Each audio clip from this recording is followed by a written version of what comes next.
Okay, so next we have the cyclic acetal formation.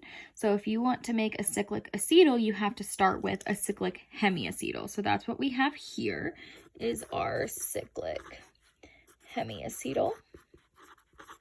So that's the hemiacetal because we have this OH here and this OR here. So this is the R group on the oxygen, and then we have this OH group, and they're both bound to the same carbon.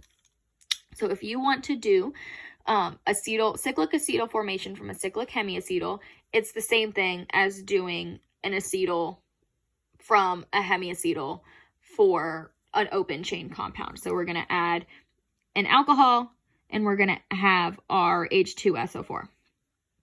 So just like we did before, we're going to take the OR group from our alcohol. So that's this O with the methyl. So you had it CH3OH.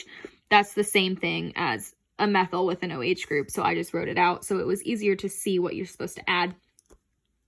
And we're going to have that replace this OH group. So that's the same thing we did for regular acetal formation from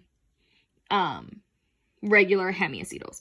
So just like before, we leave the OR group the same and the parent the same.